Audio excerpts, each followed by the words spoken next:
Advivo cherchait des solutions techniques et durables justement pour son patrimoine, donc notamment sur l'aspect énergie renouvelable et développement durable.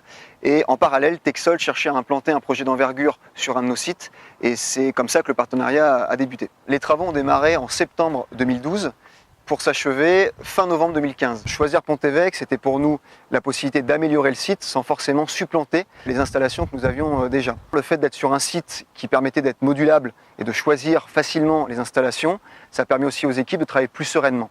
Deuxièmement, on avait aussi un aspect financier, puisqu'on a été financé à hauteur de 76% par l'ADEME et la région, sur un montant global de 350 000 € hors taxes, y compris ingénierie. Nous n'avions pas mis en place de concertation avec les locataires, mais nous savions de toute façon qu'il y aurait un apport, puisque les rendements avaient été bien calculés par Texol, et nous savions qu'il y aurait une économie substantielle pour les locataires, et ce bonus, entre guillemets, il est de 15% aujourd'hui sur les factures des locataires.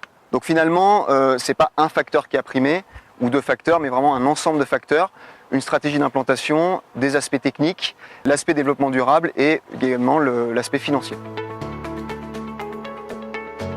Il faut savoir qu'aujourd'hui, on a 14 bâtiments.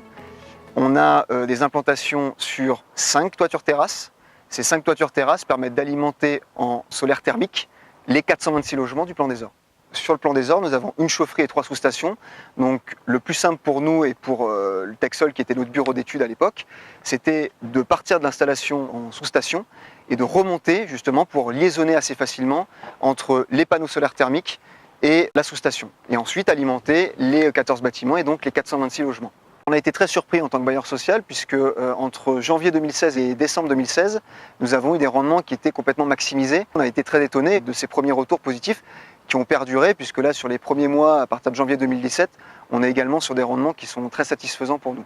Côté maintenance et entretien, nous avons notre prestataire Dalkia qui est chargé de cette maintenance-là des panneaux solaires.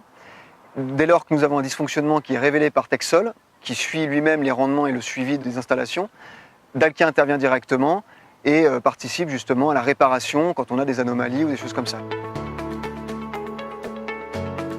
Contrairement à ce que certains peuvent croire, il n'est pas si difficile de se lancer dans le solaire thermique. Tout dépend finalement des équipes qu'on a et des gens qui veulent s'investir dans ces projets novateurs. Je pense qu'il n'y a pas de projet complexe en soi, il y a simplement des challenges qu'on peut relever à plusieurs. Au niveau de l'opération, c'est un bilan très positif puisqu'effectivement on a pu optimiser et maximiser les rendements attendus. Par ailleurs, au niveau de l'équipe d'ingénierie et de la maîtrise d'ouvrage et des techniciens après la fin de l'opération, on a eu vraiment une très bonne équipe et ça s'est très bien déroulé, donc on est très satisfait de tout ça. Le meilleur conseil que j'aurais à donner à un organisme type bailleur social qui souhaiterait s'inscrire dans cette dynamique de développement durable et d'installation de panneaux solaires thermiques, c'est vraiment de bien s'entourer, de l'équipe de conception jusqu'à l'équipe d'entretien et de maintenance.